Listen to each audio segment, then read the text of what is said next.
Welcome to today's City Council meeting for the City of Ceres, Monday, February 9th, 2026.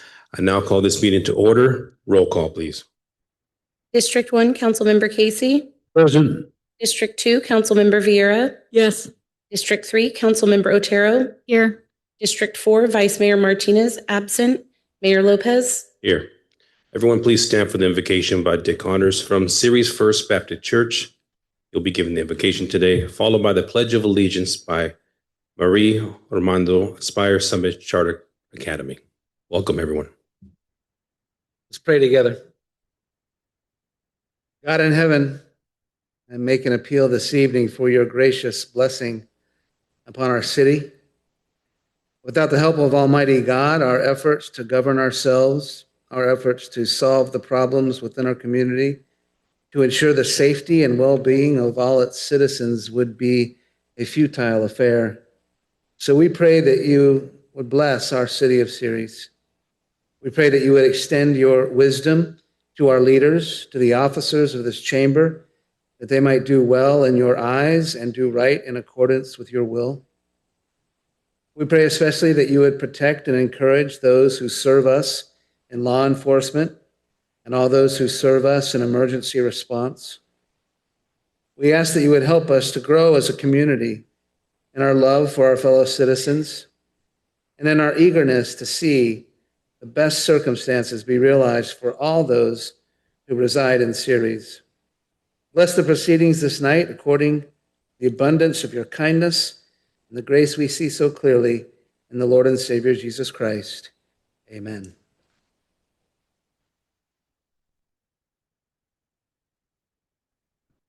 Whenever you're ready.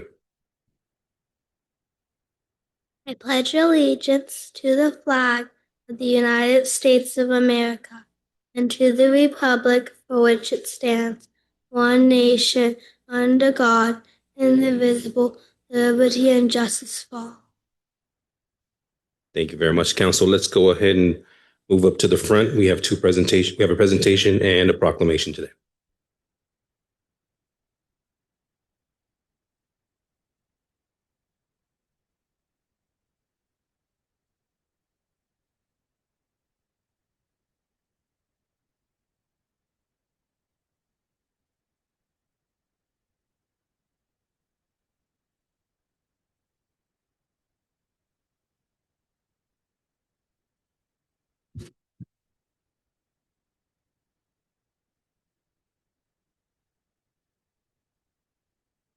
Is Sam here? Sam is not here.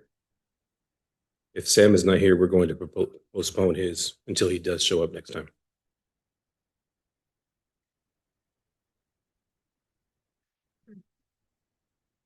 That actually makes sense. Sam, if you're listening, I will deliver this to you personally.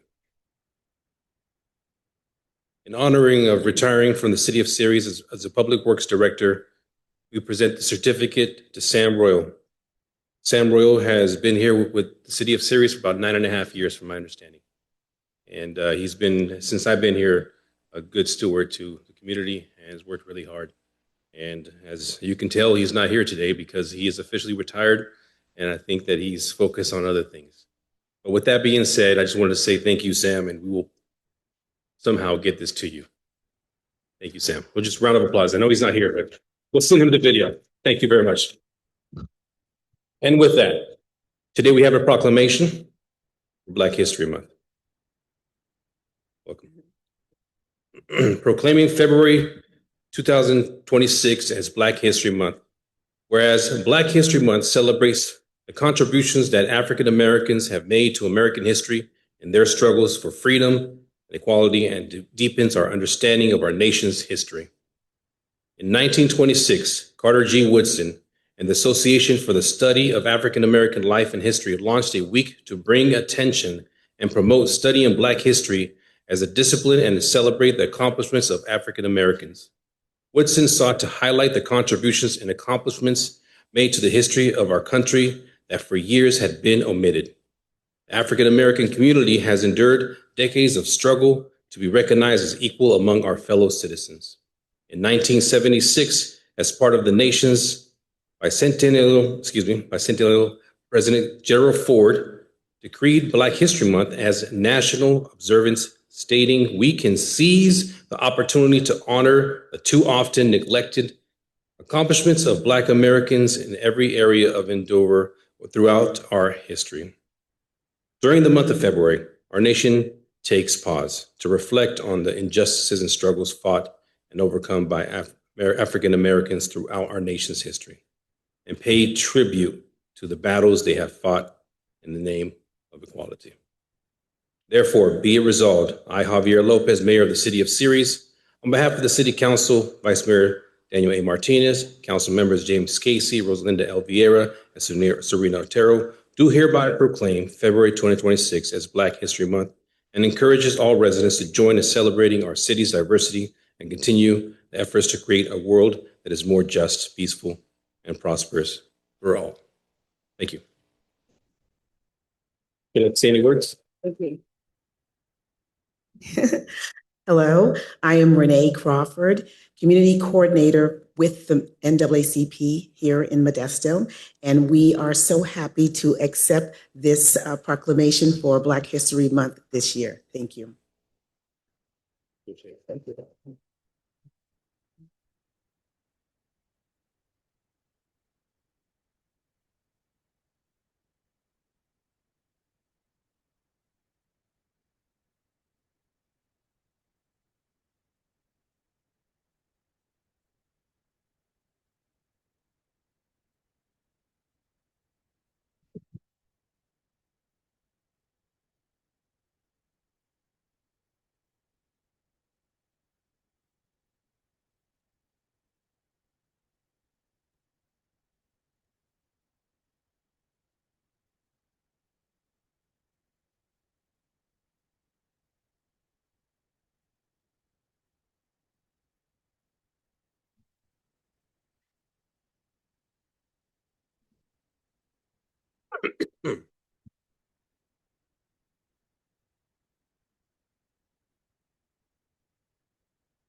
Citizens Communications.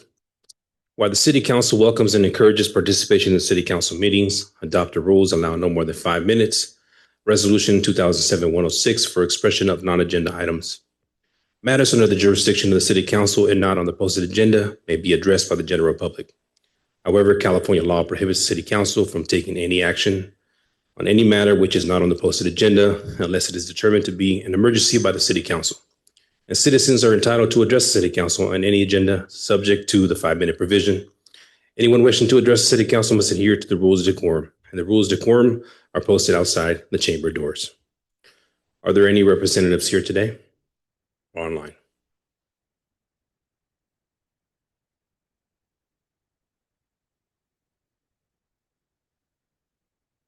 Good evening, Mayor Lopez, council members, Doug and team here in Ceres, Nathan for Pacific Gas and Electric. Just wanted to come and give a brief update. I sent the council and the executive team here an email late in December of 2025, bringing attention to a release that our company had made that for the 4th time in 2 years, we were reducing our price per kilowatt hour on the electric side and also our price per unit on the gas side. The customers over the course of the next several months should be seeing between a 3 and 5% dip in their bill. This could be as much as $12 a month for customers, although $12 isn't a ton of money, it's something.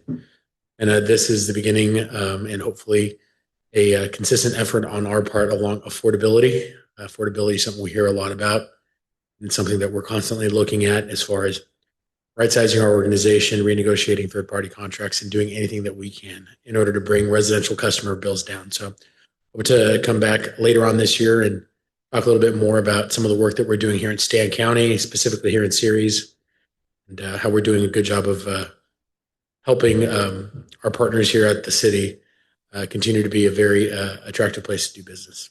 Thank you. Thank you very much. Is there anybody in person who would like to speak?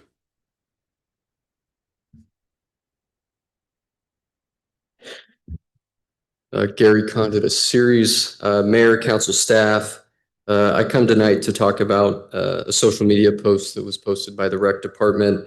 It seems like the city will no longer be offering swim lessons or family aquatic night in 2026, eliminating programs that have long served Ceres families and children.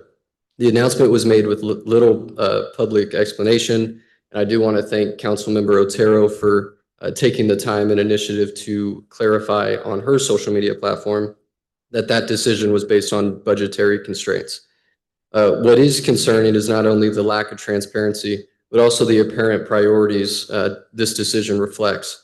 Community-based recreational programs, particularly those that promote youth safety and family engagement, appear to be the first in services cut.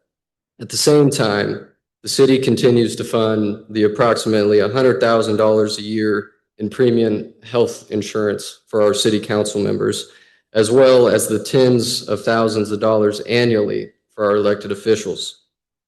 For many years, as you all know, the City of Ceres has struggled to produce a truly balanced budget, relying on reserves and the no longer available ARPA funds to address ongoing deficits.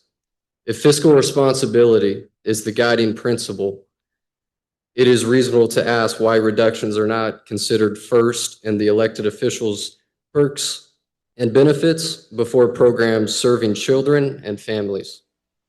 Budgetary decisions reflect values. The removal of youth-focused recreational programs sends a troubling message about whose interests are being protected. Our city already struggles with opportunity for our youth and families to gather, and it seems like the city's answer to this is we're going to send them to Turlock and Modesto. It's not a very good message. And I hope each of you tonight and the absent council member find it in your heart of public service, because that is why each and every one of you is up there, to understand that your $100,000 a year health insurance can be better used elsewhere, and especially in budgetary issues. So hopefully, Mayor, Council, you will direct city staff to try to fund this appropriately for the summer for our youth and families. Thank you for your time. Next person, please. Anyone online? There are no hands raised on Zoom, but we did receive an email. Go ahead. The email does not have a name. It says here, hello, please read my comment out to the council as follows. 1, what is the city of Ceres doing or plan to do in preparation for the potential of an ICE presence? And 2, speaking of an unwanted presence, can the data from the new surveillance cameras that are just about every intersection and plaza be presented and explained at the moment? If not, why? Thank you. Thank you very much, City Clerk. And with no additional comments, we'll now close citizens' communications and move on. Is there any conflict of interest from the council members? Seeing none, moving on to the consent calendar. All matters listed on the consent calendar are considered routine in nature and will be acted by a single motion unless otherwise requested by an individual council member or public for special consideration. Otherwise, the recommendations of staff will be acted upon by a roll call vote. Is there anyone on the council that would like to pull a consent item? Mr. Casey. 14 and 15.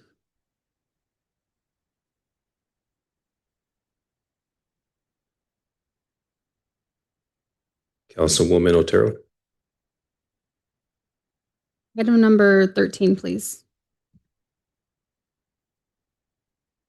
Councilwoman Vera. 10 and 12. Any members of the public that would like to pull an item from the consent calendar?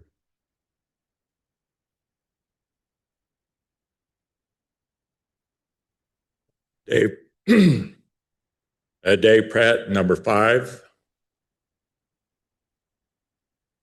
Thank you very much.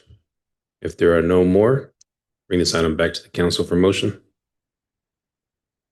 Councilwoman. Hopefully I got it right. I would like to motion consent items 1, 2, 3, 4, 6, 7, 8, 9. Yes, 11. That's it. I'll second. We get a roll call, please. Councilmember Casey? Yes. Councilmember Vieira? Yes. Councilmember Otero, Yes. Mayor Lopez. Yes. Motion carries 4-0. Item number 5, Dave Pratt.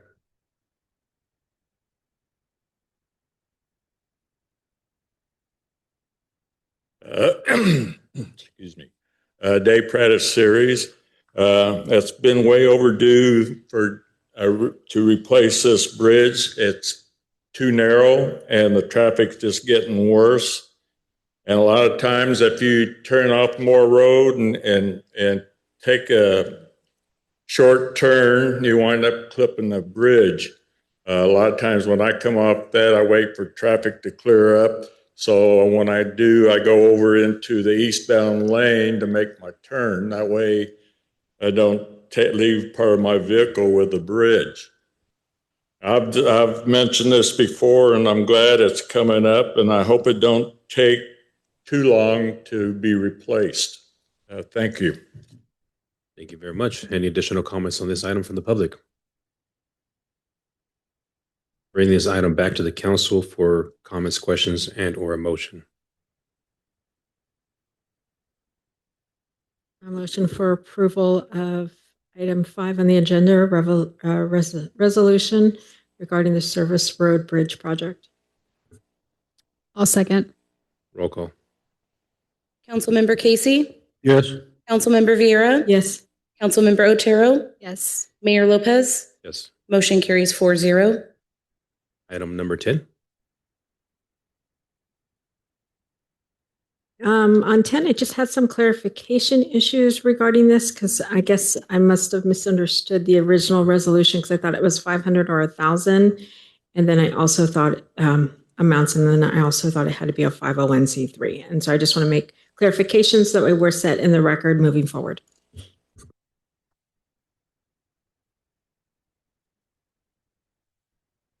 So as my understanding, at the time we were targeting nonprofits. It wasn't strictly just a 501c3. That's the one most people are familiar with. As an example of VFW is a 501c19, which is scheduled or specifically for the veterans. And so that was the whole purpose behind saying it was a nonprofit. And then the amount, because when I went through and watched the video, it said 500 and 1,000, and this amount didn't match with the ordinance. So again, it's just to set the record straight so we know moving forward, we're all being consistent in what we're putting forward to the agenda. And so there is some discrepancy. What we're saying originally, what was passed and approved at the council meeting on the donation policy was for 5,000 or 2,500. Originally, that was presented was when the council was, the mayor was being offered $2,000 and all the council members $1,000. We're saying a $1,000 donation and two $500 donations. That morphed into the $5,000 one, and the actual policy that was presented that night was for two $2,500 and one $5,000. That's my understanding. That's what was printed to me, and so I do remember the motion being 500, 1,000, and 5,000. See, I don't remember the N 5,000, and then 5,000 being the maximum. Up to 5,000, yeah. 500 and 1,000 up to Exactly. not to exceed an allocation of 5,000 per council member. And then was it just for any nonprofit, or did it have to be for a specific event? Because again, just want to, because I thought we had asked, I remember asking for like a flyer or something that documented that they were intending to do something that was benefiting the community. Not that they don't do it, but I just want to make sure we're consistent moving forward into what our expectations are for any other businesses or nonprofits that approach us, because I did email it to all the nonprofits that I know of in the community. And I just want to make sure we're being consistent as they approach me, because what I've responded to them is differing from what we're presenting today. it was my understanding that it was some benefit to the community.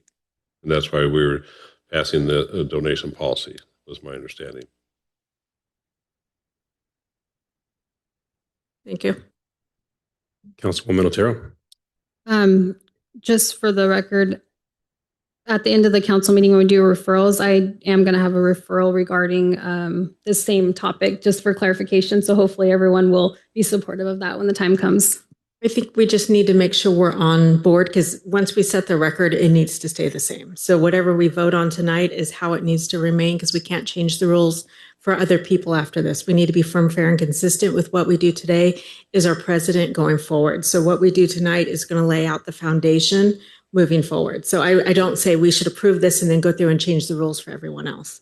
So to me, whatever we do tonight is what we need to stay at, and we should be discussing the item that's beforehand as well as how we're going to move forward with future referrals. Because again, I've already emailed it out to the nonprofits and whatever we're doing is what we need to stay at. And this is why I'm asking these clarifying questions. That way we have a policy that we all understand. Thank you very much, Councilwoman. Mr. Casey, would you like to add, sir? Sure. So initially in June, when we approved the budget, it was $5,000, $25,000 item, $5,000 for each council person to do as they wish. Unfortunately, I wasn't part of the budget process, but I asked the question that night, and yeah, you can get $5,000. So I don't, then somehow or another, all this other stuff came up.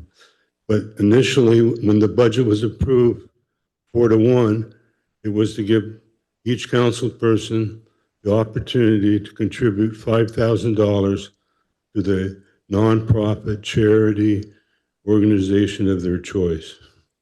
The confusion came after that was voted on. It was not confusing to me, but that's what I recall when we voted on the budget that night, because if we can go back in the minutes, you can see that I asked the question. And it was said that, yeah, we can give $5,000. So. Thank you, Mr. Casey. Move on to the public. Any members of the public would like to make a comment? Yes, Mr. Warren.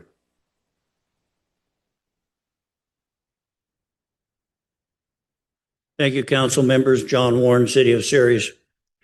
It's taken about 4 months approximately for this to come before the council for a vote. It was approved back in June when the budget was approved. Each member was allotted $5,000 from the TOT fund, I believe, which comes, I believe, from the motels and hotels when people come and visit our city. That is where this funding comes from. And $25,000 was allotted for the council persons to disperse to a nonprofit of their choice. Or if a nonprofit approached them, they could approve a certain amount, up to $5,000 for each member. And if you read the Courier after the, I believe it was the November 5th, it was explained very well in there just what the council voted on and what the rules were. And when my organization, the VFW, made this application, they based it upon those rules. Thank you very much. Thank you, Mr. Warren. I believe Rosalinda has a point of clarification. You have your button pressed. Oh, yeah, he had mentioned TOT, but I thought when I read the budget and then the follow-up council meeting that we had on this, that it was coming from the general fund, which ultimately would be coming from the reserve. So I just want to get a point of clarification if this is coming from the TOT or coming from our general fund / reserves. It's coming from our general fund. It's not from TOT. And it was approved in the budget back in June of 2024. We moved forward with this, and it was brought forth to council to start moving some discussion on it. The council came back and asked for clarification on rules and regulations on how they could give out the money. And that's how we came up with the policy, our first steps on trying to get the donation policy brought forth. At that time, when we finally moved forward, we were looking at anticipating some budget constraints. So we asked reduction. The council said no. And so we went back up to the original funded amount of $5,000. That's where we're at now. Okay, that's what I wanted to do because I remember specifically asking what would happen to Joey's programs if we did allocate the amount from the 1,000 to the 5,000. So I just want to confirm that this is kind of how it all rolled up together. We ended up where we are today. So that's why I just want to make sure, point of clarification so that way there's not confusion, because I've heard both sides of this, both online and people calling me. So I just wanted to clarify. Thank you. Thank you. Councilwoman Otero? When we received the donation policy in December, I understood the same way, whereas $5,000 per council member, and it could be broken up into two $2,500 donations. Thank you very much. Any additional comments? Bring this item back for a motion. I'll motion to approve resolution approving the $5,000 donation to the VFW Post 10293. I'll second. Roll call, please. Councilmember Casey, Yes. Councilmember Vieira, Yes. Councilmember Otero, Yes. Mayor Lopez. Yes. Motion carries 4-0. Item number 12.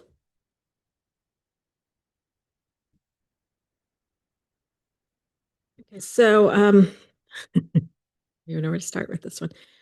With number 12, I guess, how many people are actually using or having to submit the Form 700s? Because I know currently we have to submit it on the county platform as well. And then usually I just print it and update my cover page. And then since we just basically pulled money from the general fund and we just cut the aquatics program, I don't know if I necessarily feel comfortable spending money on something that approximately 15 people have to submit. Any additional comments from the council?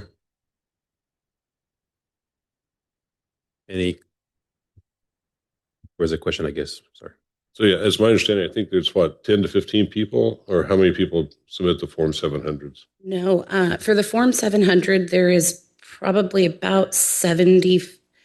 There's probably about, I would say, minimal 50 staff members that submit the Form 700 between council, planning commission, Measure H members, and then staff members that are employed through the City of Ceres.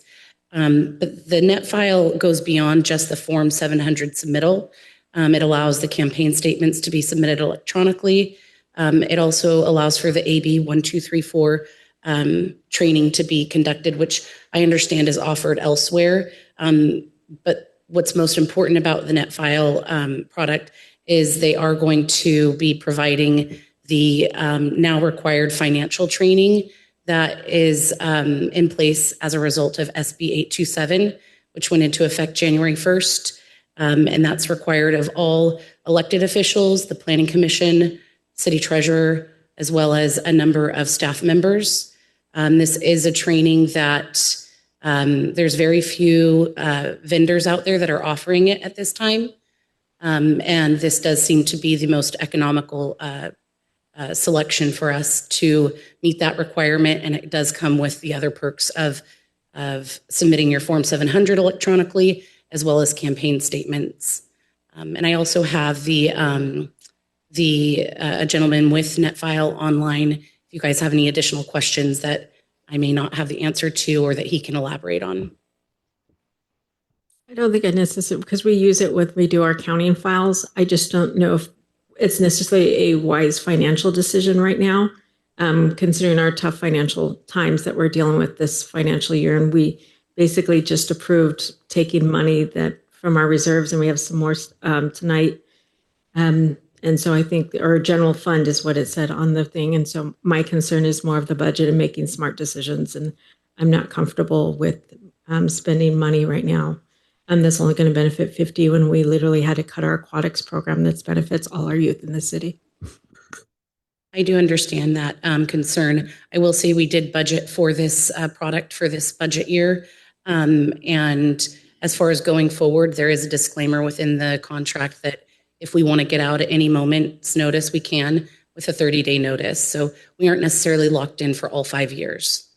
I understand, but the Form 700s are due April 1st. We're literally around the corner. So it's not something that's done every month or significantly throughout the year. And I think that's where a lot of my hesitation is, and same with the AB, what was it, 827? That's something that for current electeds doesn't go into effect for another 2 years.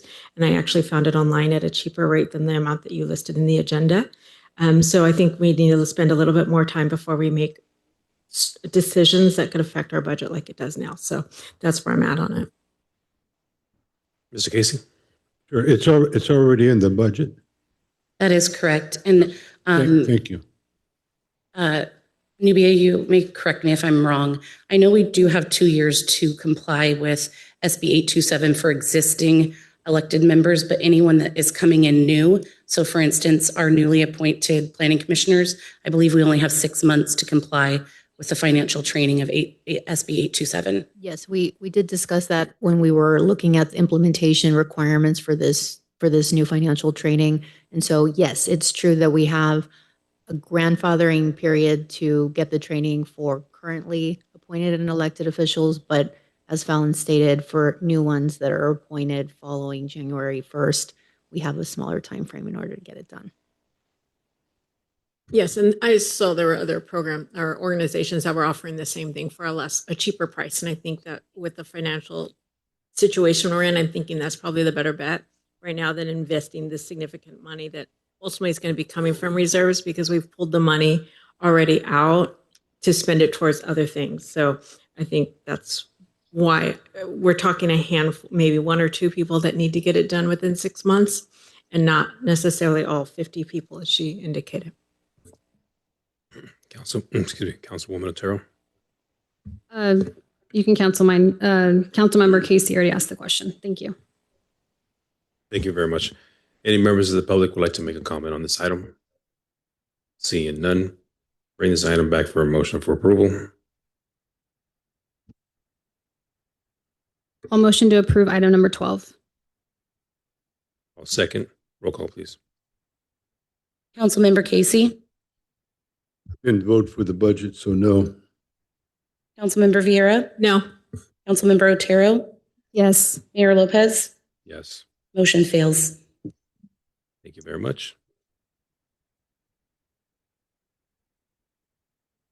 Item number 13. Thank you, Mayor. So in looking at this staff report, it looks like we are going to continue contracting with Govea for a principal planner. I understand that this position is due to our vacant senior planner position, but I noticed that the costs are starting to rise so far this year, or this budget, this fiscal year. It looks like we're about approximately $46,000. The new cost is going to be $40,000. So looking at around $86,000. The senior planner at top step is $101,000 a year. So I'm just trying to figure out long term. We probably need to keep in mind at some point, maybe we should hire for this position, especially with the type of projects that are going to be coming in. I have a lot of concerns about just contracting and not getting someone the opportunity to come in and focus on the projects that the city has. So the senior planner position has been open since December of when, Delilah? When did senior planner open up, please?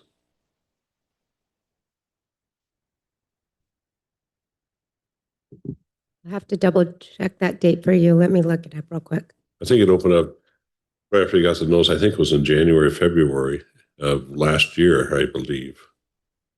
I didn't see it. Maybe I overlooked it on the recruitment. As my understanding, we have an open recruitment for a senior planner, and we're not getting anybody hardly. And some of the people, such as like what Riverbank had, they were getting planners, but they were, no disrespect, but they're party planners, not city planners. And so they needed to actually, have some background in that. And that's what they're getting until they finally hired an agency for about $25,000, and they finally got somebody from out of state.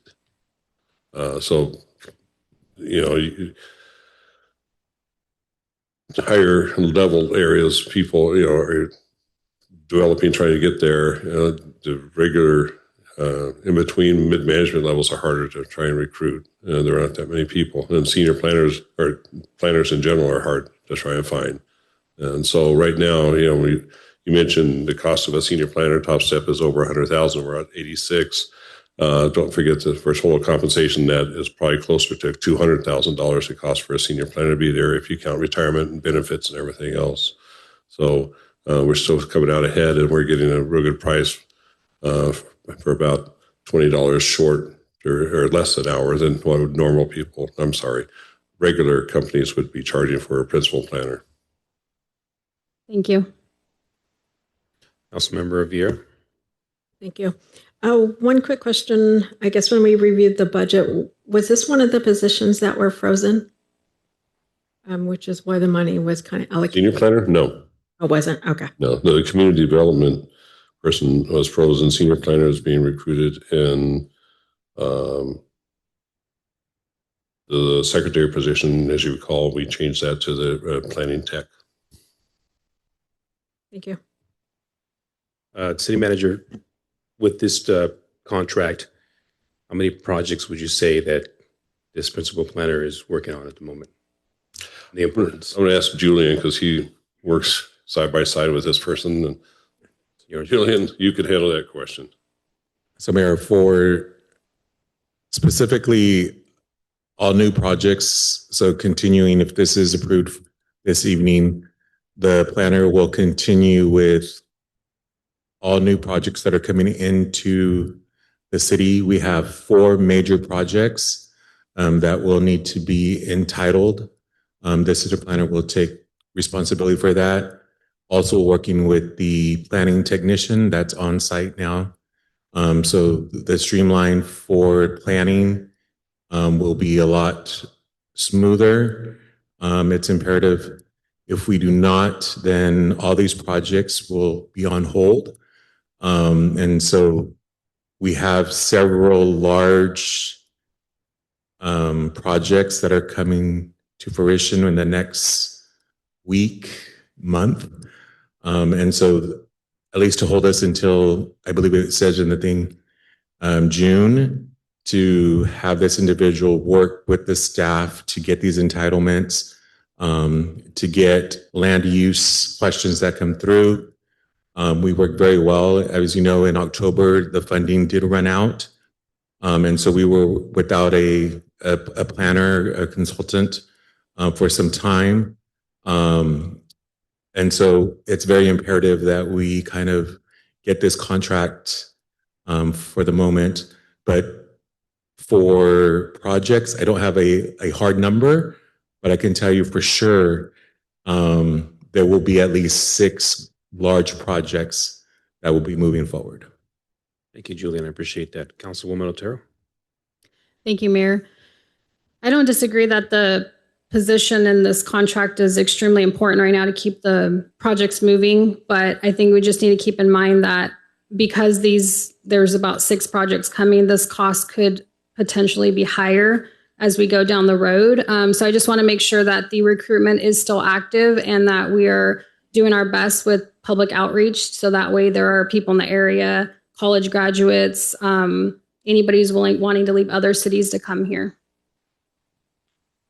So keep in mind, a college graduate wouldn't probably qualify for a senior planner position. You're going to need some experience and stuff. So a college graduate's not going to have the depth and knowledge of experience and just the breadth of experience to come on as a senior planner. They're going to come on as a planning tech and work their way up. So we do have it out. I mean, I'm constantly, whenever I go places, I'm recruiting for different positions in this city. And people, now I come walking in, they turn and walk another direction because they're going, I don't want to talk to you because you're just going to try and recruit. All the staff is now, we're actually trying to recruit positions. And so, yeah, we're out there, but it's a higher level position. It's not a college grad position that we're looking for a senior planner. Thank you. Councilwoman Otero, I just want to clarify. So I know, understanding that the expenses will depreciate, like that's your concern. With the new hire of the planning technician, most of the responsibility that was assigned to this senior planner has now been reallocated to the planning tech. So a lot of the groundwork is being taken care of in-house. And then the planning, the senior planner can then do exactly what we will contract her for. And that's preparing for planning commission, hearings, CEQAs, and those things. So we're looking at reducing that cost and extending the time for her to be with us. And so with the planning technician, it has alleviated that burden on the city for us. Thank you for sharing that, Julian. Thank you, Julian, for the clarification. Take this item to the audience. Any members of the audience who would like to comment on this item? Seeing none, bring this item back for a motion. A motion to approve item 13, approving professional service agreement with, is it Jovea Engineering. I'll second. Roll call, please. Councilmember Casey, Yes. Councilmember Vieira, Yes. Councilmember Otero, Yes. Mayor Lopez. Yes. Motion carries 4-0. Item number 14. Who pulled 14? Councilmember Casey. Go ahead, sir. Thank you. So my concern is we pulling out trees because of the lighting problem. And if so, pulling the trees out seemed to be the problem. Removing the trees isn't the issue. I think it's really the issue of the lights, and they were put in improperly. Have we worked to adjust those lights?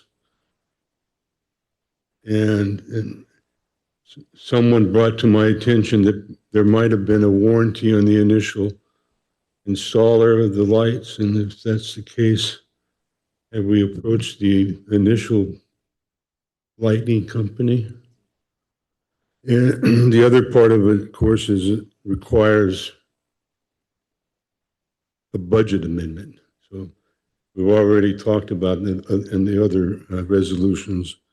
So we don't have enough now, and we're going to add more to it.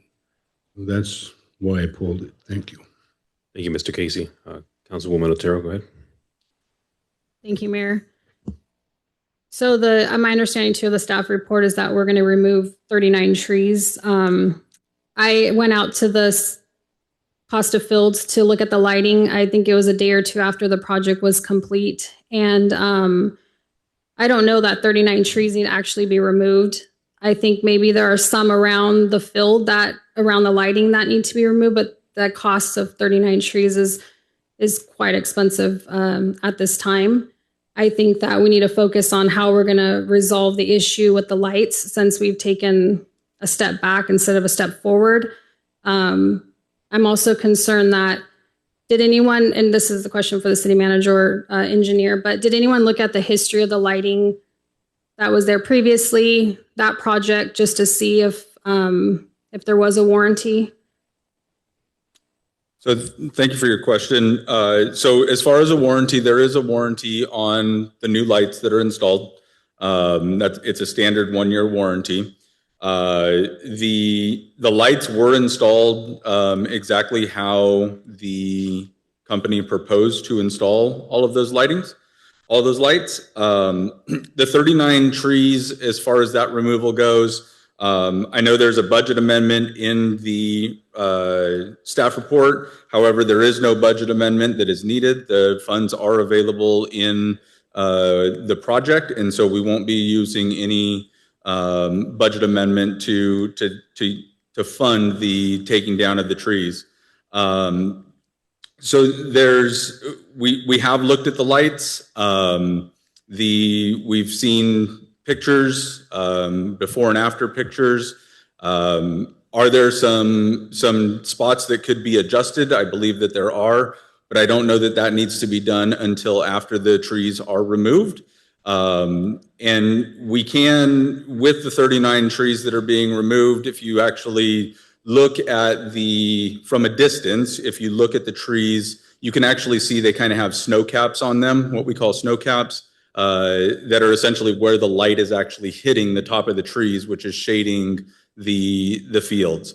So getting that done is really important. We'll talk to the company about coming back out and making adjustments right after that. But we do need to do something with the trees. We've looked at, doing kind of trimming the trees up. The problem with that becomes is that it makes them heavy on one side instead of being even. And right now we are seeing the lights being, the lights being shaded by the trees without their full canopies.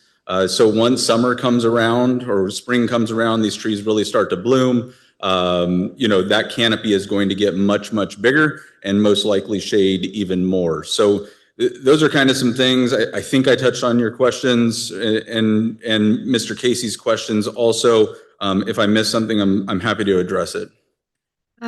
For clarification, did this company do any kind of study? Was there anything, how did they determine how many lights were needed? That's one question I have. My second question is, has the city explored the option of correcting the remaining lights that should be installed? So in short, the city has not looked at additional lighting. This is also, not only is it a lighting improvement project, it is a energy savings project. So when we looked at getting grant funds from TID, the project did have to save kilowatts as far as the wattage of the lights. And so that the wattage that we have saved also comes back to us in the grant funding. The lighting companies all have their certain programs that kind of show how the lighting illuminates a field in candle watts. The lighting that we put up is what they call 2030 candle watt lighting. There was a cheaper option that was proposed also. It's an economy option. We did not go with that. We actually went with 2030. It's called recreational lighting. And then you go up in candle watts. There are some places around here that have 3050, and then they get up into 7100, which is more professional lighting as opposed to recreation or tournament lighting, which is 3050. All of which are much more expensive. And they are substantially brighter because the candle watts that you're actually looking at are much brighter. So you mentioned the tournament lighting. Obviously, it's youth baseball, but there's tournaments played there. There's a lot of games played there. For me, the safety of the kids is what's important. We started off with just needing Field 3, and then it expanded to the city wanting to implement the energy efficient lighting, which I think is great for savings. But when it comes to the safety of the children, I don't think that outweighs, their safety. But I just want to make sure that we're looking at all options right now to correct this issue. It is a long-term investment for our city, and it's for the youth again. So thank you. City Attorney, just a point of order, just make sure that we're on topic. We're talking about the trees. And tell me if I'm going to be off topic. You were mentioning that we have not spent all the funding with the vendor for the lighting, and you said there's some leftover money that we could use to spend for the trees. How much is that? It's left over. I'm not sure the exact amount, but I want to make sure that we are separate. So the vendor for the lighting has been paid. That is completely separate from the West Coast Arborist contract, which is agendized for the $57,060. And we do have that in the PRK 2301, the Smyrna Park project. Okay, so you're clarifying where that money is coming from is from the Smyrna Park project. Yes. So not from the original vendor that we paid. Correct. It is not from the original. That was the point of clarification that I had. Okay. We cannot use that funding for lighting. So I guess the big thing with using the money for lighting is, one, we would need to go back to TID. They would most likely take grant funds from us. So you could, but that doesn't negate the fact that no matter how many more lights you put up on the pole at this point in time, you still have white cap trees. So you still have shading from those trees. And right now, I don't think you're seeing the breadth of it simply because we don't have the full canopy of the tree.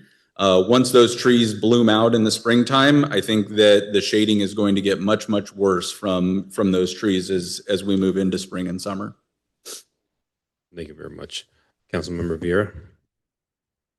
Thank you. I guess I'm a little confused because it sounds like we got a little bit off of the agendized item. This isn't about closing out that project, correct? Correct. Okay, so that's not on the agenda. Correct. Okay, so we can't talk about it, correct? Otherwise, we're in violation of the Brown Act since it's not agendized. The question related to the funds being used for this project, that was fine. Anything further and beyond that, now steering away from the agenda. So the type of lights and that kind of stuff. I just wanted to make sure I clarify that that was not on the agenda, and I want to make sure I'm not. Okay, so I just make sure I stay on the topic here. Okay, so I just wanted to make sure that we weren't approving the lights tonight. And then I guess when it comes down to the trees, I know in the past, my only concern about this is, yes, I've seen the white caps. I've been out there. I do see something does need to be done. Again, I'm not the engineer. You're the city engineer, so I'm going to rely on your knowledge for that. I guess my only concern is the neighbors. Have the neighbors been concerned? Because in the past, when we have discussed trimming the trees, they didn't seem very supportive of the trees because that gives them direct sunlight, especially in the sun where it's over 100 degrees at most of the summer. And then we deal with the urban heat effect as well by providing 39 trees that were providing shade on that type of ground. And so I'm just kind of concerned about that, especially with CalGreen requirements now in the city. So I guess that's kind of my concern, and the only concern about the trees other than what you recommend obviously is going to be your expertise that I would rely on, but it's more of the neighbors. Have they been notified and are they okay with us moving forward with this? So the neighbors have not yet been notified. And I understand that Mr. Chavez is going to be reaching out to CYB to discuss contacting residents about trees coming down. Okay, so are we going to give the neighborhood an opportunity to come out and, because again, it's affecting the neighborhood. I'm okay with cutting the trees necessary for the baseball teams in order for the child safety, I guess. But at the same time, I want to hear what the neighborhood has to say, because this is affecting it's directly across the street from some of those homes, and they're going to get 24-hour sunlight, or at least whatever our daylight is during the summer. It's 12 hours of 100-degree weather, and there's not going to be those trees that they've been customary to since they've moved into their homes. And those are some of my concerns that I have. Before we go out to the public, maybe it might be a wise idea that we table this until the neighbors are fully aware, but that's just my comments for now. Is there any other additional comments from the council? Can I ask a question real quick, sir? West Coast Arborists, Josh, Joey, if we table this to March 9th and allow the other side to talk or whatever, what does that look like as far as timeline for if we move forward with this? Is that before March 28th? Because that's opening day of baseball, is it not, Joey? So they're in the process right now. They're doing tournaments now on the weekends, but they're actually will start on the 28th, the Recreation League. March 28th. Yes. So West Coast Arborists, if they go in, would they have it done before opening day, or?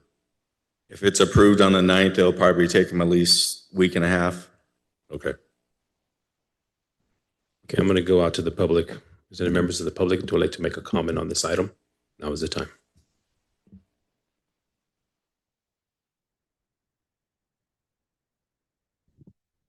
Hello, everybody. Ismael Ontiveros, youth baseball vice president for Series Youth Baseball. And I had the privilege on the 4th of February to walk the fields with the expert from Musco Lighting. And I know that the subject is the tree trimming and how it's going to help. It's not going to improve the lighting other than at the fence line. Those lights that are surrounding the infield are not being blocked by any trees. I feel like it's going to really bring down the neighborhood if you do tear down these trees. They do need some trimming, of course. Once they bloom and the leaves come in, of course, it's going to do that. But the old lights, which were a lot brighter, were all over those trees, and we still got enough lighting into the infield. So I was able to walk with the Musco engineer. We're on the infield with a meter testing what the foot candles are around the infield. And he did mention that for Little League field standards, it should be around 50 in the infield and you want around 30 in the outfield. And I'll give you some examples of what the infield was reading. In some areas, it was reading 59 and we read 25. In other areas, by shortstop, it used to read 57, now it read 18. Trees have nothing to do with lighting that infield. Not only that, but the lighting goes from 60 on third base to 40 on first base. That is a 20-foot candle drop just on a little field. So can you imagine a third baseman throwing a ball across the field and the first baseman, it goes from light to dark. Now, I was able to stand on 3 of the fields 1, 2, and 3, right around where the trees are. And yes, there are some dark spots around the perimeter of the outfield. And a lot of these lights are even in front of the trees. So of course you're going to get a little snow cap from the lights. It's going to happen. But the lights are pointed straight to the field and it's still not enough. So taking these trees down is not going to do anything. I also learned that the strobe effect, which is what I'm really concerned with the ball, is it going from dark to light to dark to light. And I got to experience that live during practices. And I can tell you that there were some balls, and I'm on the older side. Some of these kids are younger, their eyes are better, but I lost some of these balls going up and over, and because of that effect, because of the strobe effect. The other issue that we're having, of course, is you can't just add lights. The gentleman was telling us that now we voided a lot of the warranty on these posts, and just trimming the trees and adding lights might not be in the best interest for the safety of these kids. And at the end of the day, Coach Jorge and I are here just to advocate for that. We wouldn't be here wasting our time. My team's out there practicing right now, and I'm right here again talking to everybody about this light situation. The trees are not the issue. Thank you.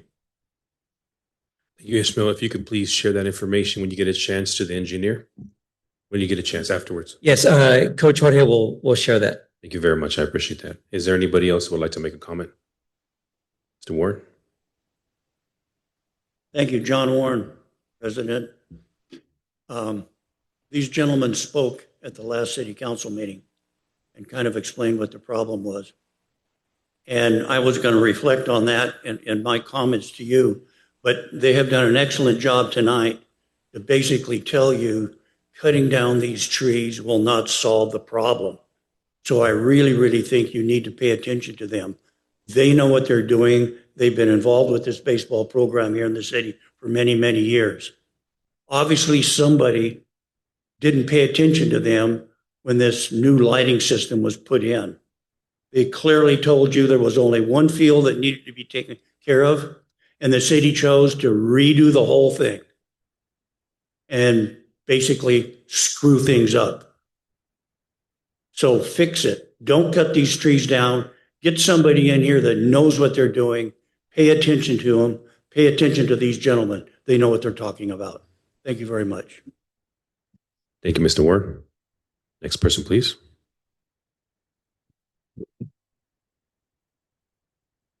Jorge Guerrero, president of Series and president of Series Youth Baseball. First, before I get started with this situation, I found out on Saturday that some of the people from the city were irritated. That was the word that was given to me. Were irritated because I came a couple of weeks ago and the report came on the Modesto Bee. I want to clarify before everybody that, as I said that day, I'm thankful for what you guys have done for CYB, for trying to get those lights done and for moving forward with the project. And I said it on the microphone. I said it again today. I say it again today. The person from the Modesto Bee did not come with us. If you can go on the video, you can see her walking, chasing us to go talk to us and get our names. We told her not to put it on the newspaper and she still did it. So if you guys are irritated, I'm sorry. You have two jobs, one to be irritated and one to not be irritated, because we did not want to make you irritated. Okay, whoever it is who is upset about us coming here, that gives me another concern, being citizen of Series, that you guys don't accept somebody to come and give you an opinion on something that is going on that affects the city. I'm sorry, but that is unfortunate. Now, moving forward with the project, Councilwoman Serena had a question about the warranty on the prior lights. If we hadn't posted, or if we hadn't talked to the lady from Modesto B, or she hadn't put that on the B, 2 days after the meeting, we hadn't found out that the lights still had 10 more years of warranty. The lights that we specified several times here not to get removed. The lights on field 1 and field 2. The posts that are holding those lights still had 10 years of warranty. I don't know who made the mistake of not looking into that. It's done, it's over, it's unfortunate, but those lights were great. Now we're going to 2030. I'm assuming it's 20 in the outfield, 30 in the infield. That's what you're saying. Before it used to be 50 in the infield, 30 in the outfield. So instead of improving, we went down, we went back. That is unfortunate. Yes, we're saving kilowatts, but I mean, we could have saved not having any lights at all. We would save 100% of the light. So it is unfortunate that the situation went that way.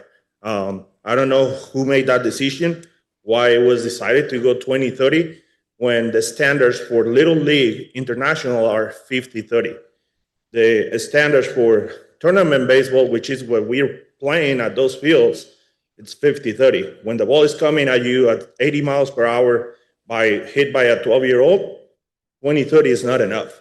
So I'm sorry who made that decision. That needs to be resolved. As Coach Ismael stated, the removal of those trees is going to help in the outfield line on one field. It's going to help on field 3. It's going to help on the left corner or the corner of left field on field 1. And it's going to help on the backside of field 2. It's not going to help in the infield. It's just going to help on the area that is not used or by the field on field 2. So removing all those trees is not going to help at all. I would propose, and I'm here to make this proposal to the council, to get somebody professional to give us a study on those fields and see what needs to be done about it. We're willing to pay $1,000 or put $1,000 to pay towards that study if the city pays for the rest. Before the city commits to pay $60,000, $70,000, I don't know how much is the project for the tree removal, that is not necessary. We pay for that. We see what needs to be done. The spring, summer is about to come. The daylight savings are about to be here. So we can get away a little bit with removing the games a little bit earlier to not put the kids on harm's way as much before the city commits to make that expense. And that way, by the winter, when the time changes again, those lights are fixed. Thank you so much. Thank you very much. Is there anybody else? Bring this item back. I'm going to make a motion to table this item. Serena, go ahead. I just want to add one thing. I just want to say thank you to city staff for making the effort to try to make these fields better and, cost savings and everything. That I think that's important for our city. But I also want to thank CYB board for taking the time to come out and express their concerns.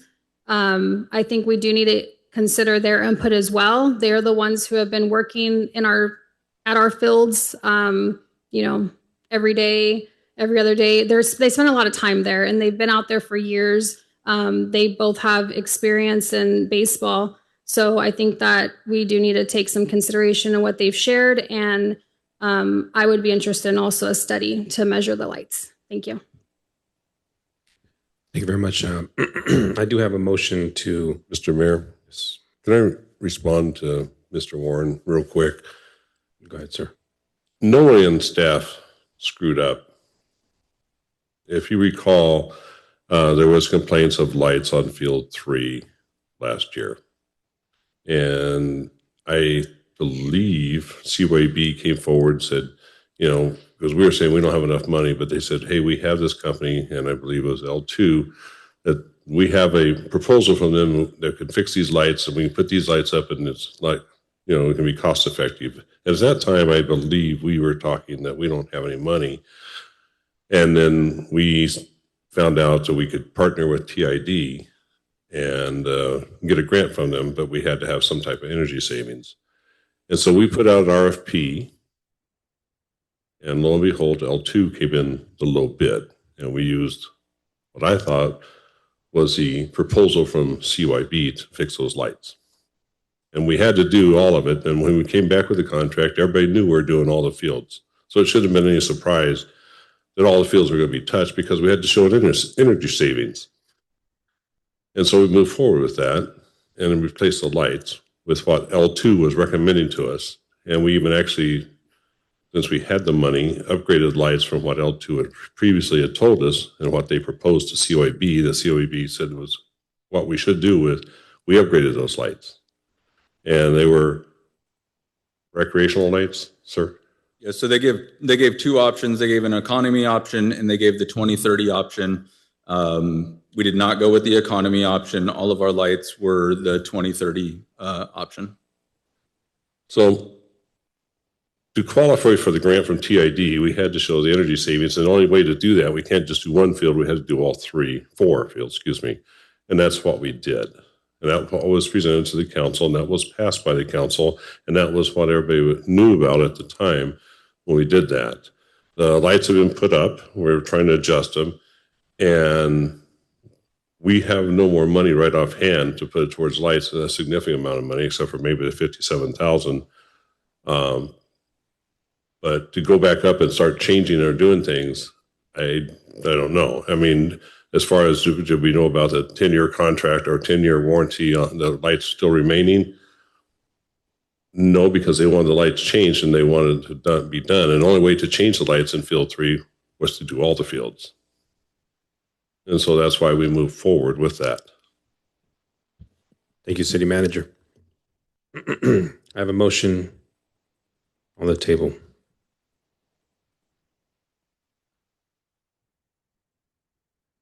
My motion is to table this item. Second that.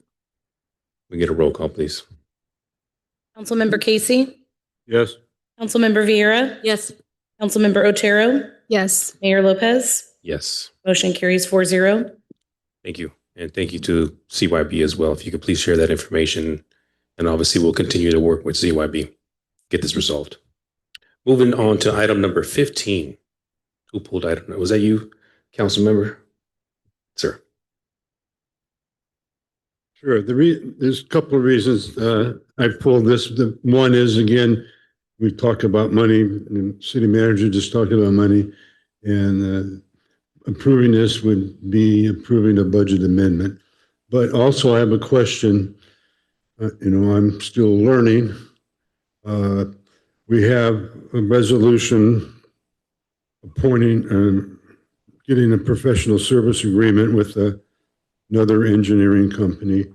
And this one is with another engineering company. Do they do two different things? Is that why we have two different? Thank you, Mr. Casey.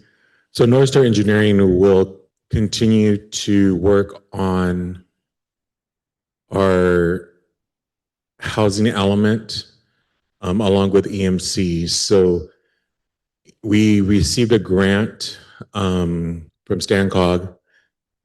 That grant will cover most of the consulting for North Star Engineering to assist us in consulting with our housing element and getting that completed. Hopefully it needs to be done by December 31st of this year.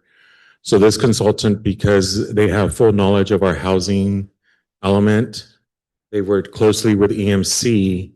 It is beneficial for the city to continue with that service. Mind you that a portion of that consulting will come out of another grant, another funding source.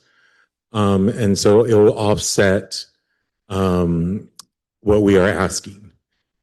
from the budget, I believe it's 18,000 that will need to be set aside. But that is only going to be for emergencies. The consultant is going to do the infill. They're going to work on a lot of projects that in-house we're just not able to do so. And so this is going to be a very specific contract only to go so that we can make our housing element. EMC is the one that's going to help us with the infill projects, doing the downtown specific plan. And then they're going to work with this consultant on anything that has to do with regulation, housing development. So it's going to take the time for internally for the other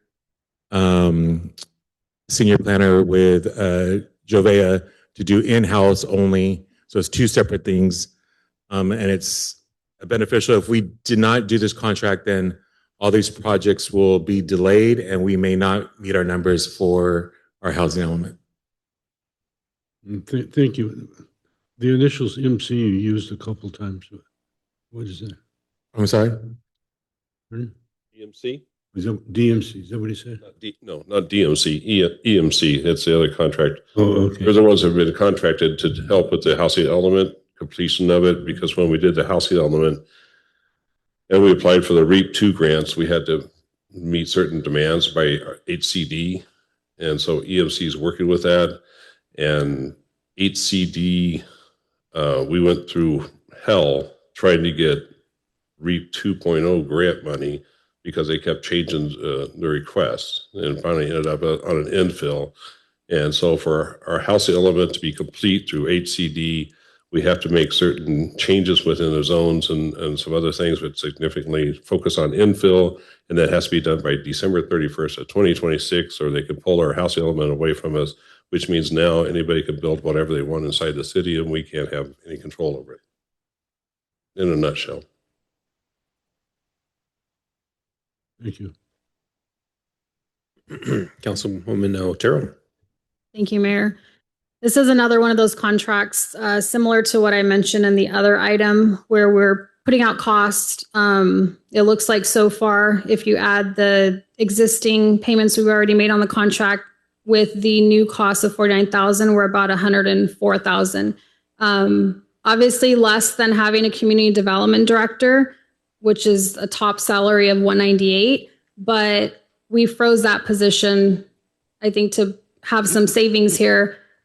Yet we're having to contract out some of these services. So I just want to make sure that we have a plan going forward, maybe next fiscal year, on potentially recruiting for the community development director, have someone full-time, long-term, so we don't have to keep paying out in the contracts. Thank you.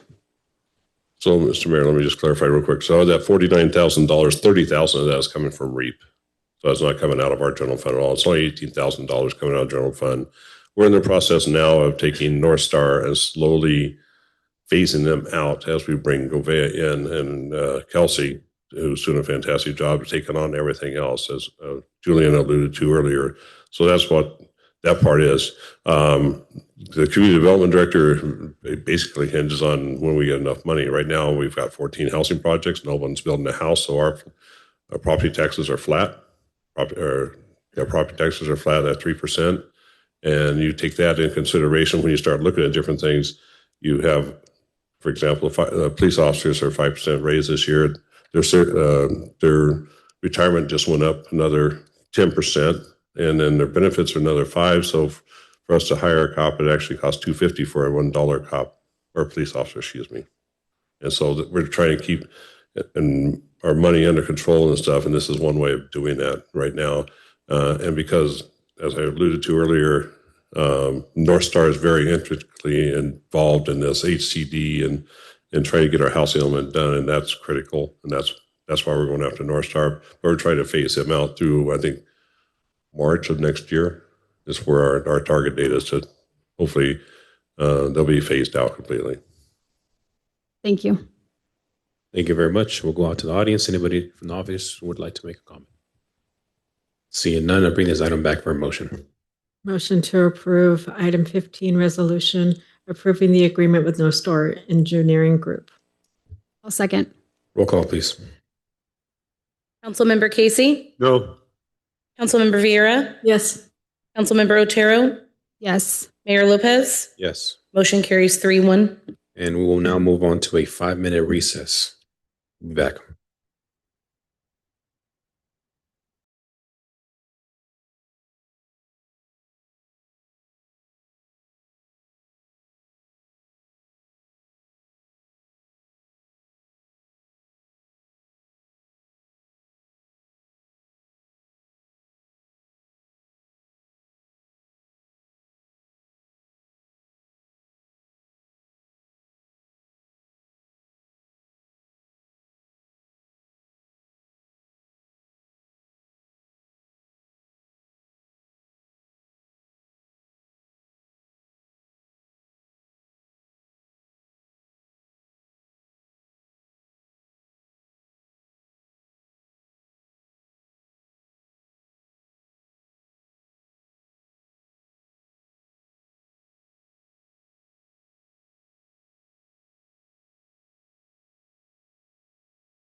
Are we on? Looks like we are back, everyone. Thank you very much for your patience. We do appreciate your time. And we will now move on to a public hearing. This is Resolution 2026-XXX, approving the revision of the load carrying capacity of the Service Road Bridge over the Turlock Irrigation District Series Main Canal, pursuant to the California Vehicle Code, Section 35751. And this goes to our one and only engineer, Mr. Beltran. Thank you, Mayor, council members. So yes, this is the public hearing for the Service Road Bridge over the Turlock Irrigation District Series Main Canal, right next to Moore Road. You approved an item earlier tonight to have that bridge redesigned using Highway Bridge Program funds. Unfortunately, in a Caltrans division of structure maintenance and investigations, who does bridge inspections all over the state for all kinds of bridges on a year-round basis. That is why they have their own division. When they took a look at this bridge in November of 2024, they recommended to the city that load restrictions be put on the bridge. The load restrictions are simply because when they looked at the bridge, there's lots of what we call spalling of concrete, meaning the concrete is kind of falling off the bridge in some areas. It is nothing that is a major safety issue for normal vehicles, but they do recommend putting load restrictions on the bridge. So right now, as it currently stands, there are no load restrictions, including permitted loads, which are loads that are actually applied for. They get transportation permits through the engineering department. After this public hearing, provided the resolution does get approved, there are going to be recommended restrictions on it. That sign is actually already posted. This is just the formal public hearing to really enact and make permanent those load restrictions. So for a single vehicle, the load restriction becomes 14 tons. For a semi-trailer combination, it is 32 tons. And for a truck and full trailer is 34 tons. This will also make it so that no permitted loads are allowed to go over that bridge. Again, I do want to say that for the everyday vehicle, so to kind of put it into a single vehicle at 14 tons, that's 28,000 pounds. Normally your vehicle is somewhere in between, about 5,000 and 8,000 pounds. So for the normal everyday vehicle, the bridge is safe. It's just as we move through this design process, we'll put these load restrictions on. We won't allow certain loads over the bridge. And we just do that for the general public safety. We want to make sure that, we are loading our bridges properly, and being that we're getting grant funds to redesign the bridge, this bridge will get redesigned over the next year and a half. And at that point in time, we'll apply for more grant funds to actually replace and widen the bridge to its ultimate capacity, which will be a 4-lane bridge over the canal. So with that, I'm happy to take any questions. Thank you very much. And the public hearing is now open. Is there anyone from the audience that would like to make a comment on this item? Mr. Pratt. Welcome, sir. Yeah, Dave Pratt, continuation of number 5, that the sooner the better that this gets replaced. Thank you. Thank you, sir. Anybody else?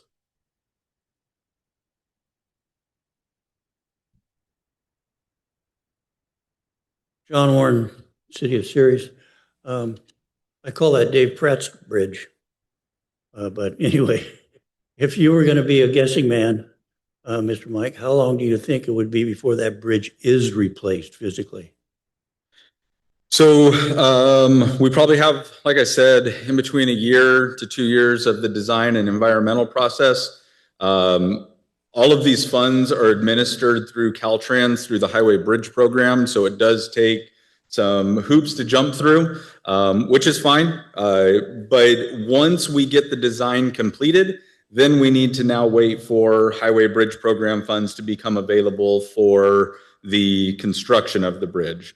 I would like to say probably within the next 5 to 7 years is actually what it will take in full to get the replacement actually completed.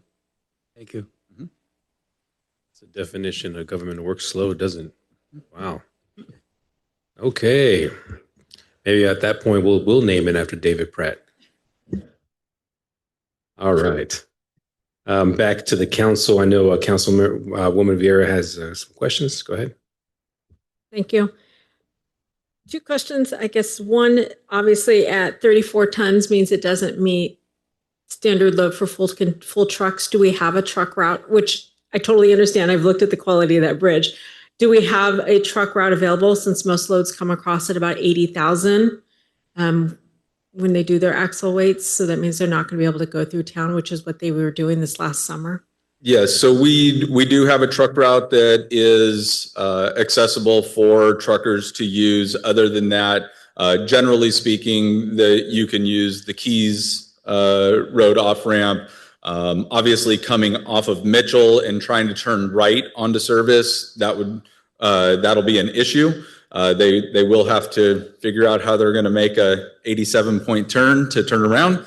But when it comes down to it, yes, there are alternate routes around the city to get over the canal if need be.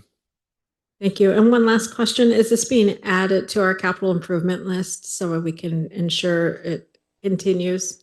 Yes, so in item number 5 tonight that you guys approved earlier, it does add it to the capital improvement program. And we will begin design as soon as the contract routes for execution. Thank you. Thank you. Any additional comments from the council? If none, looking for a motion. I'm happy to motion this resolution approving the revision of the load carry capacity on the Service Road Bridge over the Turlock Irrigation District Series Main Canal. I'll second. A roll call, please. Councilmember Casey? Yes. Councilmember Vieira? Yes. Councilmember Otero? Yes. Mayor Lopez? Yes. Motion carries 4-0. Thank you very much.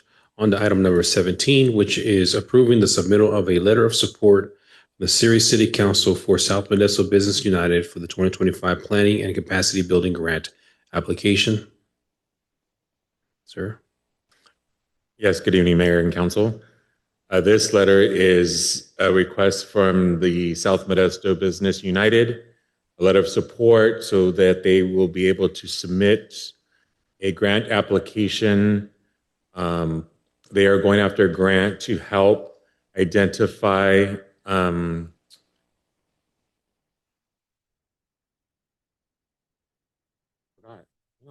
Sorry. Did you lose it? So EV infrastructure, so electric infrastructure within South Modesto Ceres as the neighboring. And so this is just a letter of support so that they can get that grant. And if you have any questions, I believe the applicant is online. If the applicant is online? Yes, he is. Tony, sir, could you please jump in before we move on and add some additional information from the letter?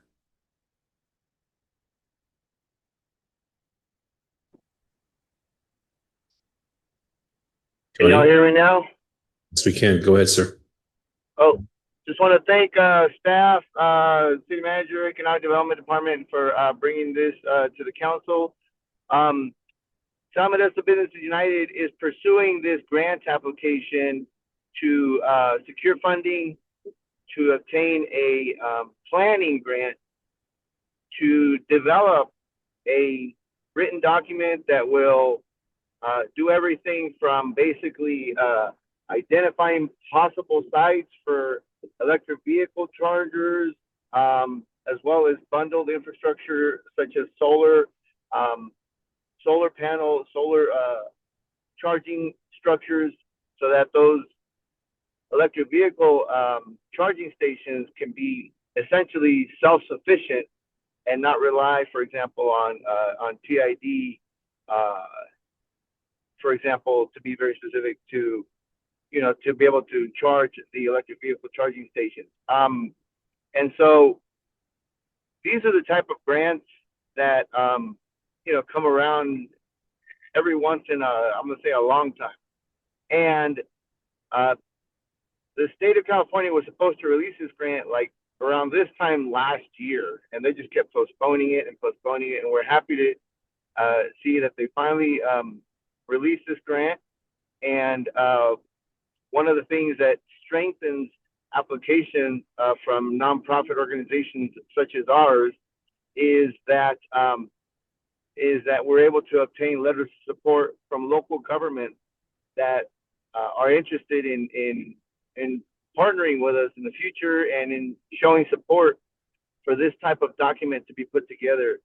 These type of documents are the type of documents that, in my experience, rarely get put together. These planning documents where you put together a plan for potential sites, the type of permits that would be involved, potential costs, identify property owners or people that actually own the properties, or government or agencies that own those properties for potential charging stations bundled with solar charging would be put together.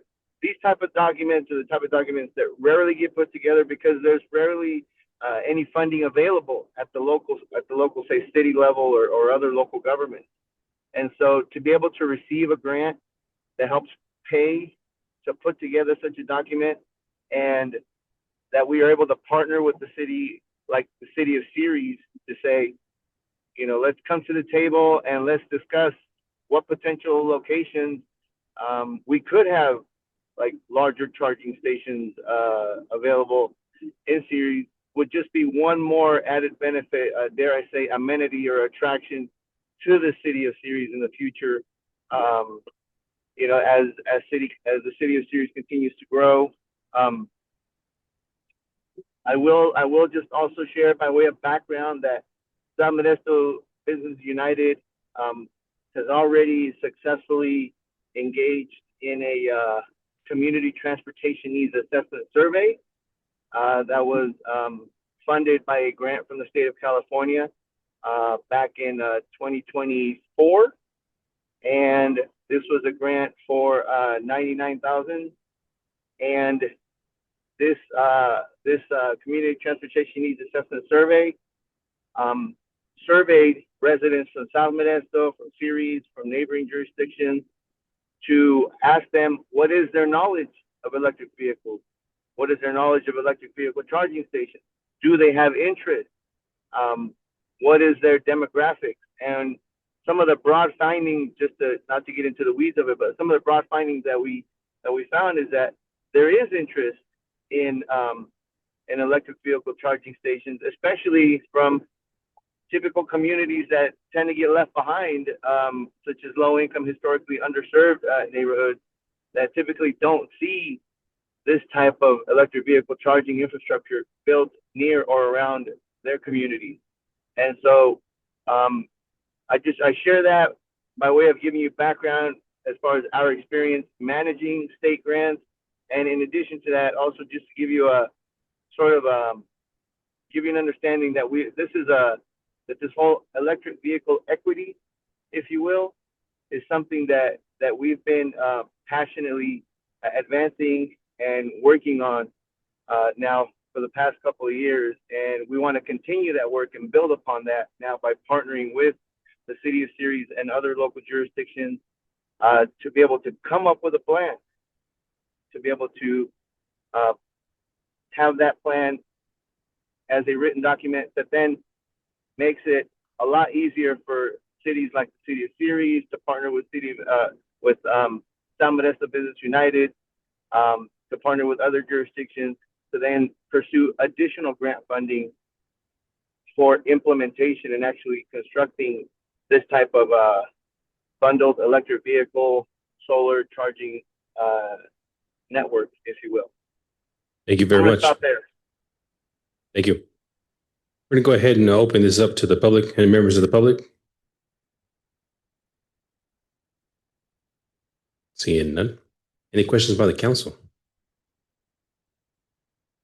Okay, no questions. Do we have a motion? The question, I just have a statement. Go ahead. So I know that they're on a tight deadline, so I'm hopeful that by tomorrow, the city can hopefully sign this and get it over to them, because I believe it's due by tomorrow. But I'm happy to support item number 17 and make a motion to approve it. I'll second that. And Otero, I will make sure I come here at 7:00 in the morning to sign that. But I know Fallon's not here that early, so I'm unfortunately at her. Yeah, we need your signature. So. Sounds good. There is a motion, a first and a second. Can I get a roll call, please? Councilmember Casey, Yes. Councilmember Vieira, Yes. Councilmember Otero, Yes. Mayor Lopez. Yes. Motion carries 4-0. Okay, moving on to referrals. My referral here is that we go ahead and do our annual city council and planning commission joint meeting. There's no really much more explanation other than I would like to get this on the books, and we're just looking for a consensus, but we'll go ahead and open it up to the public. Members of the public? Seeing none, bring it back to council for comments and questions. And looking for consensus, or do you have a comment? Go ahead. Yeah, I just have a comment, Mayor. I agree that the City Council and Planning Commission joint meeting is important, but I think what's even more important is having community involvement. And I asked for this last year around the time that there was some consideration, I think, for this type of meeting of having the strategic plan update. We still haven't moved forward with that. I think when the council and planning commission get together, we should know what the community's vision is. So I think that, if we have a strategic plan in place or some other updates from the community on what they'd like to see, then I think that the meeting would be beneficial. But at this moment, I think we should delay this meeting until we can talk further with our community. My consensus that I'm asking is at least to get the city manager on the radar to put it on the calendar, whether it's after your proposal. So that's my only consensus. I just wanted to make sure that we were on top of this and that we're actually going to do it, whether or not you make that decision, city manager. So looking for consensus for the joint planning commission and city of Ceres council meeting, left to right. She says no. Yes. No. Okay. Thank you. Moving on. And Serena, go ahead. Thank you. This kind of just earlier we were talking about the same topic of the donation program or donation policy. I was doing some research and I know that the city had the community event and activities grant program the last time they did it was in 2019. But I have been asked twice by two different organizations if they can submit a request to the city for donations for their events, but I had to advise them of the new process. So it kind of created some confusion because for me personally, I don't know that having us decide who gets those funds without an organization putting in is fair. I know that program that the city had in the past, they used the transient occupancy tax. They would announce to the public how much was available, so these organizations knew how much they could potentially request. The council would still review the request, but at least it came directly from the organization. I liked the application process that was there. There was a report that the organization had to do after the event so they can report back to the council. I just think that process would be more efficient so we can avoid the potential for any assumptions of favoritism and allows more opportunity for the community organization to step forward and put their request in. So that is my referral to kind of revisit this donation policy. Thank you very much. We'll open it up to the public. Bring this item back to city council. We haven't even had an opportunity to really see what this donation policy looks like. And I think that today was a good opportunity as Casey put forward and gave the VFW $5,000, which I'm really grateful to support that. I'm going to be a no on this. Looking for comments or questions. For me, I think we made it clear today on what their expectations are and outlines, which is why I asked for it during the motion to make sure we're firm, fair, and consistent moving forward. I don't think it would be fair to the public to change the rules midway through the game.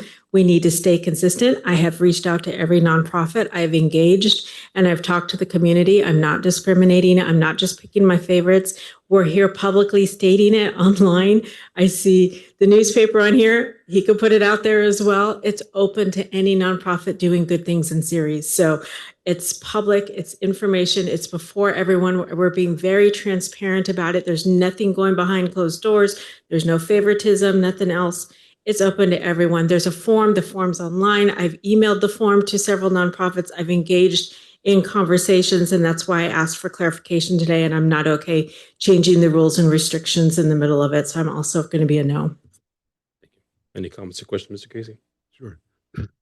Well, I think it's okay to change the rules, but if we already have some in place, we should honor the ones that are in place. I think the confusion that we had tonight, so it's just a lot clearer. So I'm okay with coming up with plans to change the process. However, if there happen to be some already in place, we should probably honor them. Thank you. Thank you. Is that a yes or a no, Casey? Say again.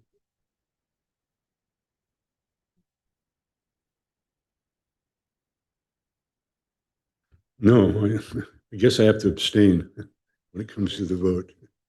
I mean, if we Abstention. yeah. I think the proposal is okay. But since we already have what we have, we can't change if there happens to be some already in place. But if they're not in place, then yeah, let's change the rules. Okay. Thank you very much. All right, so that's 2 no's, 1 yes, and abstain. Thank you very much. And on additional referrals that, after, hearing from the public in regards to the aquatics program, I would just like to make a referral that we bring an item back to the council to take a look at some options for the aquatics program and get a better understanding on why the decision was made by the Parks and Recs department. And that's just something for a future agenda as a referral. City Clerk, got it? Mr. Mayor. Yes, sir. So this all stems from just budget preparation and stuff. So we're planning on next year's budget, and that's moving forward with everything. It was put out, we're looking at a flat budget or reducing budgets, and that was one of the things that the Recreation Department was going to do. Should they put it out on social media? Probably not, because it's not, ironed in stone. But I don't know if your referral as far as bringing stuff back is premature when we're doing budget talks, because we don't know where we're standing with the budget right now. And we won't until we're ready to present it to the council. Okay. Well, then what I would suggest is that when we bring this item back, that we have that discussion of consensus with this information only. But at least I want to have the ability to have that conversation. And I also understand from talking to Mr. Chavez that he made a decision based on what the future would look like instead of cutting the program last minute after hiring people. He didn't make that decision by himself, sir. No, okay. Thank you very much for clarifying that as well. Thank you. And with that, is there anything else? Let's see. Moving on to reports. Actually, I take that. I always do this. Is there any additional council member referrals? Mr. Casey. Thank you. I want to do it the right way, so I'll be sending the referral to our city manager by 5 p.m. the Monday before our next council meeting. But we've talked about the budget.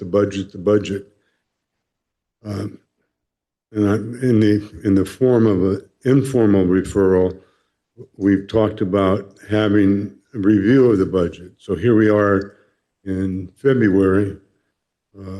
We should have a review of our status now. But You can take that as an formal or informal referral. Thank you. Any other council members? Okay, seeing none. Moving on to reports. I just want to let everybody know that this Saturday we did have the community, correct me if I'm wrong, the name of the event that we had was the community, what was it called again? I'm sorry. Got Junk, that's what it was. Yeah. So I was there bright early in the morning. And I do just want to say that, we've been doing this for the last 4 years. And I think that it's very important to also thank the public for participating in this, being that I would rather have the public participate in this and dump their junk when we're doing a program like this versus it be in the public. But I did want to ask Public Works, if you had anything to add. I don't want to take away from all the work that your department has done in regards to this. If you do you have any information on this weekend's event? Yes, thank you, Mayor. So it was the 4th annual community disposal event at River Bluff, and we wanted to, the Public Works Department wanted to thank Mayor Lopez, Councilwoman Vieira, for spending your guys Saturday there with the public and helping support the event. We also wanted to recognize the code enforcement team, Jack Taylor, Angie Martinez, Jeff Varney, and Cassandra De La Cruz. Also Dave McCann for traffic control, and our city street staff, Sean Walker, Oscar Hernandez, and Danny Vieira. Also, we want to thank Joey Chavez from Recreation, Rob Harrington from Parks, and Tony Cordell from Public Works. We also want to thank Bertolotti, the Greater Valley Conservation Corps, and everyone else that was involved to make it a successful event. There was 541 participants from the public, which is the most that we've ever had. There was 25 of the bins that were hauled away, not including the e-waste. There was 141 mattresses collected. They filled up the rail, not the rail car, but the trailer, and there was still left over, with a total weight for all the combined waste was about 70 tons, and almost 1,000 tires were also disposed. So just wanted to thank all you guys for that, and all the people that were mentioned. And if I missed you guys, I'm sorry. It's very incredible. Thank you very much for that information. Other than that, I don't have any additional reports, and I will go ahead and start with Councilmember Vieira. Thank you, Mayor. And I appreciate everyone that was out there as well. I know our code enforcement Varney was unloading the 1,000 tires, and I talked to him at the end of the day. He was kind of out there alone doing it by himself, and so he definitely was exhausted at the end of the day.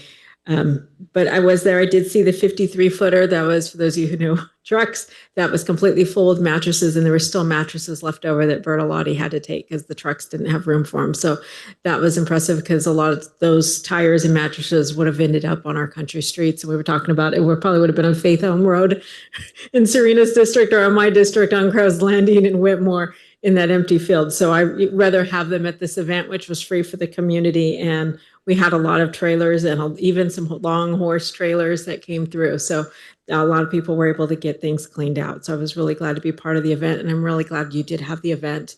I know we didn't have the grant funding that we had in the past, but I'm glad we were able to budget it and get that taken care of. Now back to what we've been doing. I did visit Howard Prep.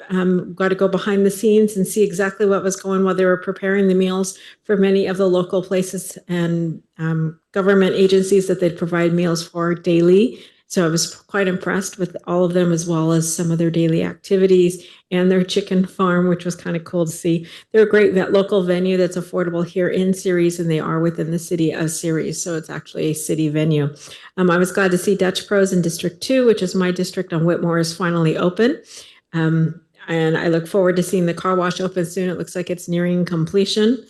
And then this weekend, on Valentine's Day, Crunch Fitness is going to be having their open house from 10 a.m. to 2 p.m. It's going to be their founding members open house. They're going to have vendors, food, music, fitness, and fun is what they're telling me. They promised me I would have lots of fun at the gym. I don't know how I feel about that, Mayor, because you're more of a gym person than I am. I prefer to work out at home.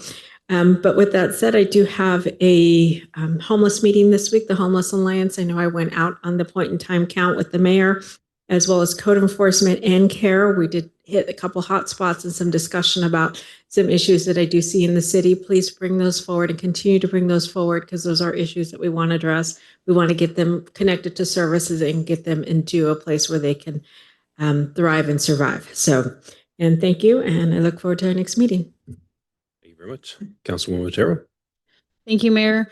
I'm just really excited to hear about the success that the junk day gave us. So I just want to personally thank everyone who was involved as well, and Mayor Lopez and Councilwoman Vieira for being present. It's just a good thing for our community. Just like Councilwoman Vieira said, if those things that get dumped, they're going to get dumped on the side of the road, and now code enforcement has to take care of it. So that's great to hear. And then also I want to thank code enforcement for just keeping up with the illegal vendors that don't belong in our city. So I do appreciate it. Oh, go ahead. One more thing. Go ahead. Yeah. Thank you. I just saw, because I see McCann's online, and Officer McCann was out there at the GOT event, and he was directing traffic by hand. He put the lights on flashing so that way we can get through as quickly as we can. And I appreciate it, because I'm sure his arms were sore after 4 hours of hand directing traffic in and out of Hatch Road, because it did get backed up all the way to the old Walmart. So I do appreciate you putting that extra time in, McCann. Please know you were recognized, and I appreciate you helping with traffic, because it was kind of a nightmarish in the morning. Thank you very much. Mr. Casey, any reports? Okay. Let's go to the city manager. Anything to report, sir? I have nothing to report, sir. Okay. To our attorney. Nothing tonight, Mayor. Thank you very much. What about our department heads? Okay, it's a record. Go ahead. Good evening, council. Oh, you do have something. Okay. I do have something to report. That was a long pause. Thank you. Sorry. Go ahead. So I just want to inform you that the annual action plan for CDBG spending for 26-27 will be coming out hopefully the first week of April from the county. We'll have a public meeting on April 16th. We're at the community center. It will be hybrid. So that is something to look forward to. Also, I just want to inform council that if you do get calls from representatives in our community, the state accessory dwelling unit rules and guidelines have been amended as of January 2025 and as of January 1st of 2026. I will send this out to the clerk to make sure that all council and public commission have the handbook for reference. They did change you can now have a junior ADU and ADU along with the primary residence on your lot. The primary residence does not have to be owner occupied. So there's a lot of little things that changed, and so we will be getting calls from our community. So I just want to give you a heads up or be aware of what those changes can be. And the handbook is 53 pages long, but if you go to the back page, you'll see all the new addendums. These are assembly and state bills that were passed through our legislators. Those are mandated by the state of California, mandates? Yes. Okay. All right. We'll see how it goes. Any additional comments? One update on Hatch Road. As you can see, there's still some work going on out there with the phase 2 water main. So the contractor is working on a few issues out there, trying to get those figured out. As soon as we get that figured out, we will have the third phase that will start. This has pushed the third phase back a little bit. That third phase contract is a 5-month contract. So when we thought we'd be done sometime in April, it'll probably be pushing more in the May-June timeframe that we actually will get the third phase of the project complete. But it is still moving along, and just bear with us, be patient, and we'll get it all done. Quick question: the road project is not a road rehab project, correct? obviously. There's, Correct. I have received some comments about the road conditions after the second phase, and some of them were in the left-hand turn over there by Walgreens, and also there was I believe about a week ago, I gave you a call and told you that I was driving, and the obviously the vendor had not cleaned up certain sections, so a lot of the gravel was kicking up. But you had addressed that, correct? Okay.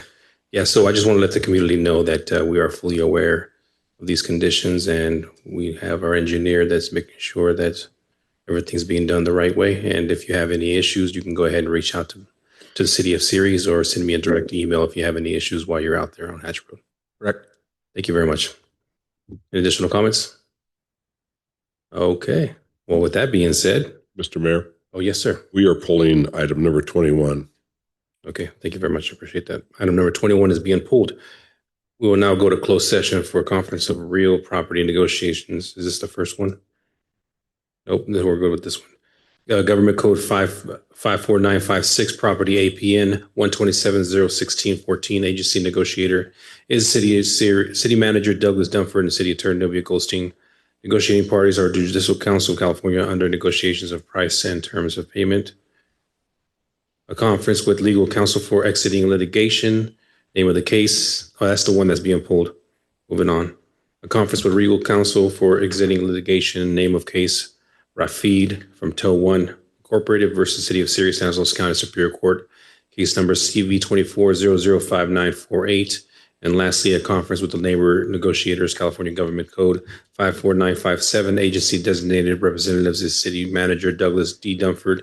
Human Resources Director Delilah Vasquez. Employee organization is Laborers International Union of the North America, LAUNA, under the negotiations for price and or terms of payment. Any comments from the public? Okay. Thank you very much, everyone. This meeting is now adjourned. God bless and be safe.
Welcome back. On item number 22, the settlement has been reached. And on item number 20 and 23, no reportable action. Thank you.